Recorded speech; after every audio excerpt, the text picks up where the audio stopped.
Hello बच्चों, कैसे हैं आप सभी। उम्मीद करती हूँ आप सभी बहुत ही अच्छे होंगे और अपनी पढ़ाई पर भी अच्छे से ध्यान दे रहे होंगे। तो आइए बच्चों, शुरू करते हैं हिंदी में हमारा पहला पाठ, जिसका नाम है भारत माता का मंदिर। अब आपने अलग अलग देवियों के मंदिरों के नाम सुने होंगे, लेकिन भारत माता का मंदिर से कवि क्या कहना चाह रहा है, इसको हम इस कविता के माध्यम से जानते हैं। पाठ परिचय। देशभक्ति की भावना से परिपूर्ण इस कविता में कवि ने अपने देश को मंदिर के समान पावन और पूज्य मानते हुए माननीय मूल्यों की स्थापना का संदेश दिया है। विभिन्न धर्मों जातियों वाले अपने देश में सद्भाव, मैत्री और एकता की भावना का विकास करके ही हम देश को शक्तिशाली, सुखी और समृद्ध बना सकते हैं। भारत माता का मंदिर यह क्षमता का संवाद जहां, सबका शिव कल्याण यहाँ है, पाए सभी प्रसाद जहां। तो यहाँ पे कवि कहना चाह रहा है कि जो भारत माता का मंदिर है वो सबके लिए एक समान है। यहाँ पे किसी तरह का भेदभाव नहीं होता और सभी को यहाँ पे क्या मिलता है, प्रसाद मिलता है। जाति, धर्म या संप्रदाय का नहीं भेद व्यवधान यहाँ, सबका स्वागत, सबका आदर, सबका सम्मान यहाँ।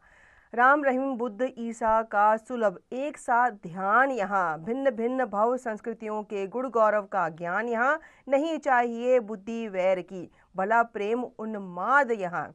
सबका शिव कल्याण यहाँ है, पाए सभी प्रसाद यहाँ। अब यहाँ पे जाति वगैरह का भेद नहीं किया जाता, धर्म का भेद नहीं किया जाता, क्योंकि भारत में आपको पता ही है अलग अलग धर्म के जो लोग हैं वो मिल जाते हैं, लेकिन अलग अलग धर्मों के होने के बावजूद भी वो भाईचारे की भावना से रहते हैं। चाहे हिंदू हो, सिख हो, ईसाई हो, सबका यहाँ पे एक समान ध्यान रखा जाता है। सब तीर्थों का एक तीर्थ यह हृदय पवित्र बना ले हम। आओ यहाँ अजात शत्रु बन, सबको मित्र बना ले हम। रेखाएं प्रस्तुत है, अपने मन के चित्र बना ले हम। 100 आदर्शों को लेकर एक चरित्र बना ले हम। कोटि कोटि कंठों से मिलकर उठे एक जय नाद यहाँ। सबका शिव कल्याण यहाँ है, पाए सभी प्रसाद यहाँ। तो हमें अपने मन के जो भाव है उनको क्या कर लेना है, उनको हमें अच्छा कर लेना है, क्योंकि हमें उनको पवित्र करने की ज़रूरत है और हमें अपने देशवासियों के लिए भाईचारे की भावना रखनी चाहिए। किसी को अपना शत्रु नहीं मानना चाहिए। अगर कोई रेखा हमने खींच दी है तो उन रेखाओं को हमें मिटाना चाहिए और एक अच्छा चित्र अपने मन में बनाना चाहिए। हमारे अंदर आदर्श आने चाहिए, ऐसा चित्र हमें बनाना चाहिए और सबके साथ प्रेम भाव से रहना चाहिए। मिला सत्य का हमें पुजारी, सफल काम उस न्यायी का। मुक्ति लाभ कर्तव्य यहाँ है एक एक अनुयायी का। बैठो माता के आंगन में, नाता भाई भाई का। एक साथ मिल बैठ बांट लो अपना हर्ष विषाद यहाँ। सबका शिव कल्याण यहाँ है, पाए सभी प्रसाद यहाँ। तो कहते हैं कि सब जो है वो क्या है, मिलकर पुजारी हैं। जो ये भारत माता का मंदिर है, मतलब भारत माता का मंदिर मतलब जो हमारा पूरा देश है, हम सब क्या हैं, इसके पुजारी हैं। और जैसे पुजारी होता है वो कोई भेदभाव नहीं करता, वो चाहे अमीर हो गरीब है, वो सबको क्या करता है, एक समान समझता है, सबको प्रसाद देता है और सबको मंदिर में आने की अनुमति होती है। तो सबको क्या करना है, अपने कर्तव्य की याद दिलानी है और सबको भाईचारे की भावना से सही तरीके से रहना है, मिल बांट के रहना है। अपने जो दुख सुख है वो बांटने हैं, तभी सबको क्या मिलेगा, प्रसाद मिलेगा। ये इस कविता से बताया गया है। शिक्षा निर्देश। कविता पढ़ाने से पूर्व छात्रों को समझाएं कि भारत माता मंदिर किसी देवालय से कम नहीं है, अतः सभी को भारत माँ की स्तुति करनी चाहिए। कवि परिचय। हिंदी साहित्य के प्रखर नक्षत्र मैथिली शरण गुप्त का जन्म 3 अगस्त 1846 ईस्वी को झांसी में हुआ था। इन्होंने 12 वर्ष की अवस्था में ब्रज भाषा में कविता रचना आरंभ की। मैथिली शरण गुप्त का प्रथम काव्य संग्रह रंग में भंग के नाम से प्रकाशित हुआ। भारत भारती के 3 खंडों में देश का अतीत, वर्तमान और भविष्य चित्रित है। साकेत इनका प्रसिद्ध महाकाव्य है। इनकी अन्य प्रमुख कृतियां हैं जयद्रथ वध, भारत भारती, पंचवटी, यशोधरा, द्वापर, नहुस, झंकार, पृथ्वीपुत्र इत्यादि। गुप्त जी के काव्य में राष्ट्रीय चेतना, धार्मिक भावना और मानवीय उत्थान प्रतिबिंबित होता है। हिंदी काव्य में उनकी उल्लेखनीय सेवाओं के कारण गांधी जी ने इन्हें राष्ट्र कवि की संज्ञा प्रदान की। भारत सरकार ने गुप्त जी को पद्म भूषण तथा पद्म विभूषण की उपाधियों से सम्मानित किया है। 12 दिसंबर 1964 ईस्वी को गुप्त जी का निधन हो गया।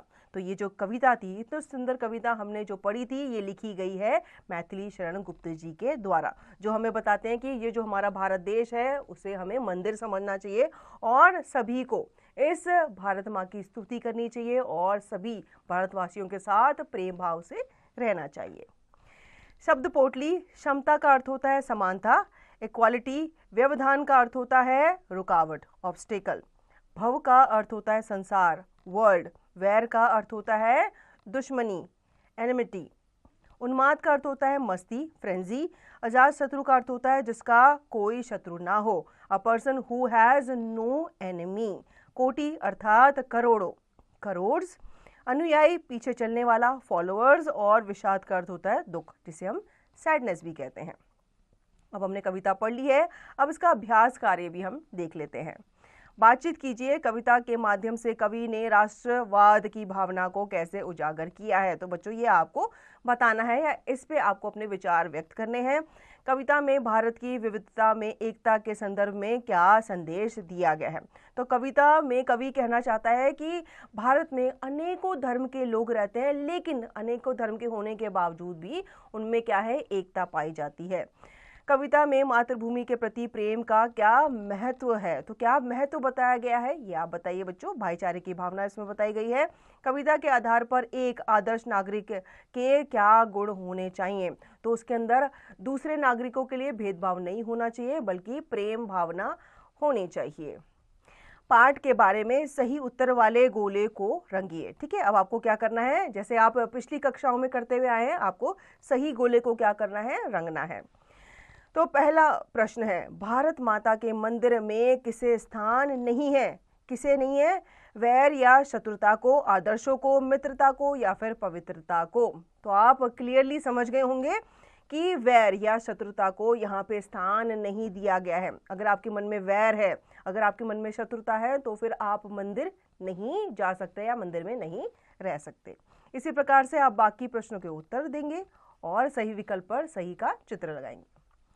हम बढ़ते हैं आगे। पंक्तियों को पूर्ण कीजिए। अब यहाँ पे आपको पंक्तियां दी गई हैं, कविता देखकर इन पंक्तियों को आप पूर्ण करेंगे। निम्नलिखित पंक्तियों का भावार्थ लिखिए। अब यहाँ पे आपको क्या करना है, इन पंक्तियों को ध्यान से पढ़ना है। ये कविता की पंक्तियां हैं और इनका आपको भावार्थ लिखना है। प्रश्नों के उत्तर लिखिए। भारत माता के मंदिर की क्या विशेषताएं हैं। तो भारत माता का जो मंदिर है वो वहाँ पे जो भेदभाव है उसको स्थान नहीं दिया गया है, वैर और शत्रुता को भी स्थान नहीं दिया गया है। अगर आप मंदिर में आते हैं तो आपके मन में छल कपट नहीं होना चाहिए, किसी के प्रति वैर नहीं होना चाहिए और प्रेम सद्भावना की भावना होनी चाहिए। इसी प्रकार से आप बाकी प्रश्नों के उत्तर देंगे। हम बढ़ते हैं आगे। पद्यांश पढ़कर पूछे गए प्रश्नों के उत्तर लिखिए। अब यहाँ पे पद्यांश दिया गया है, जैसे कि सब तीर्थों का एक तीर्थ यह, हृदय पवित्र बना ले हम, आओ यहाँ अजात शत्रु बन, सबको मित्र बना ले हम, रेखाएं प्रस्तुत हैं अपने मन के चित्र बना ले हम, 100 आदर्शों को लेकर एक चरित्र बना ले हम, कोटि कोटि कंठों से मिलकर उठे एक जयनाद यहाँ, सबका शिव कल्याण यहाँ है, पाए सभी प्रसाद यहाँ। हम सभी को अपना मित्र किस प्रकार बना सकते हैं। तो सभी को, अगर हमारा हृदय पवित्र हो जाए तो हम सबको अपना क्या बना सकते हैं, मित्र बना सकते हैं। ठीक है, इसी प्रकार से आप बाकी प्रश्नों के उत्तर इस पद्यांश में से ढूंढ करके लिखेंगे। पाठ से आगे की बात।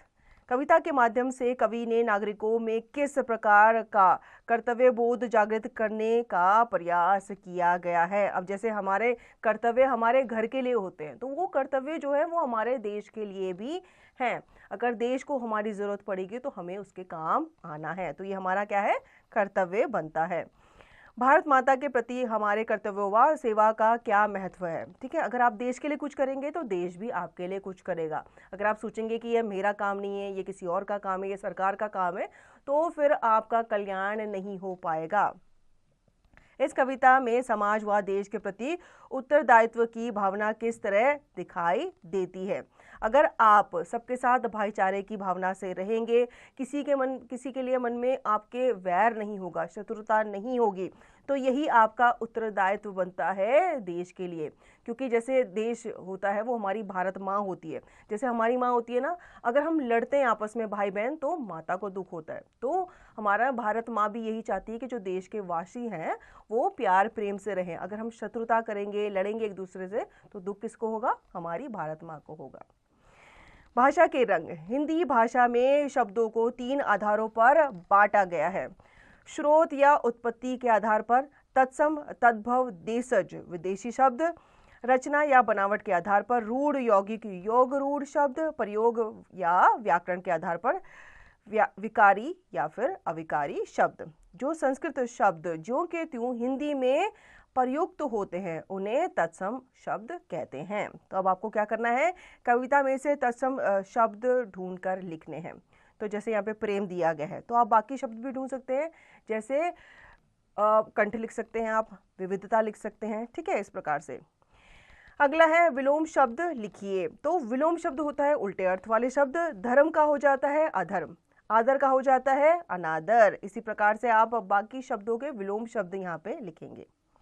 अगला है श्रुति संभिन्नार्थक शब्दों का अर्थ लिखकर वाक्य में प्रयोग कीजिए। अब श्रुति संभिन्नार्थक शब्द वो शब्द होते हैं जो सुनने में एक जैसे लगते हैं लेकिन इनका अर्थ जो है अलग होता है। जैसे पहला है प्रसाद, जो भगवान को भोग चढ़ाया जाता है उसके बाद उसको भक्तों में बांटा जाता है तो वो प्रसाद कहलाता है। ठीक है, और प्रासाद होता है जो राजा महाराजाओं को जो एक अनोखा कमरा उनका तैयार किया जाता था या बनाया जाता था, वो प्रासाद कहलाता था।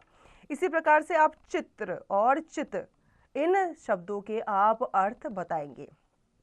अगला है जो शब्द पर्यायवाची नहीं है उस पर टिक लगाइए। अब जैसे आपको माता दिया गया है, माता के आगे आपको बहुत सारे शब्द दिए गए हैं, आपको बताना है कि इनमें से कौन सा शब्द इसका पर्यायवाची नहीं है। तो जननी माता को ही कहा जाता है, अम्बा भी माता को कहा जाता है, मातर भी माता को ही कहा जाता है और धात्री भी माता को ही कहा जाता है। तो इसमें कोई ऐसा शब्द नहीं है जो इसका पर्यायवाची नहीं है।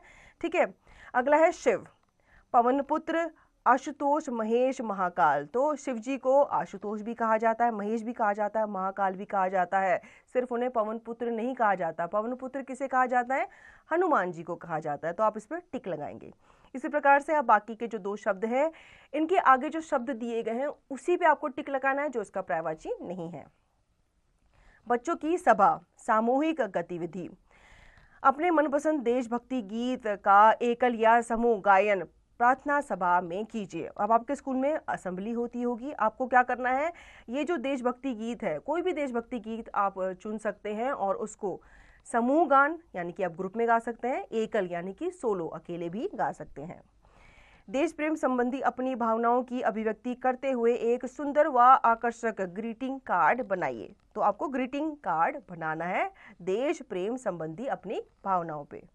इंटरनेट की सहायता से धार्मिक सद्भावना, प्रेम, मानवता आदि से संबंधित 10 अन्य कविताओं की सूची बनाइए तथा कक्षा में सस्वर वाचन कीजिए। अब आपको इंटरनेट पे क्या करना है? ऐसी जो देशभक्ति पर कविताएं लिखी गई हैं या बनी हुई हैं उनकी आपको सूची बनानी है। ठीक है, और कक्षा में अपनी क्लास में उसका सस्वर वाचन करना है। रचनात्मक कार्य, कवि मैथिली शरण गुप्त पर आधारित एक पावर पॉइंट प्रस्तुति बनाइए। समता लाने के लिए प्रेरित करते कोई 2 स्लोगन नारे लिखिए। तो आपको पावर पॉइंट प्रस्तुति बनानी है और आपको कुछ स्लोगन या फिर नारे लिखने हैं समता लाने के लिए प्रेरित करते हुए। तो बच्चों, आशा करती हूँ आपको ये अध्याय अच्छे से समझ में आ गया होगा। इस अध्याय को आप पुनः दोहराएंगे और इसका निरंतर अभ्यास आप करते हैं।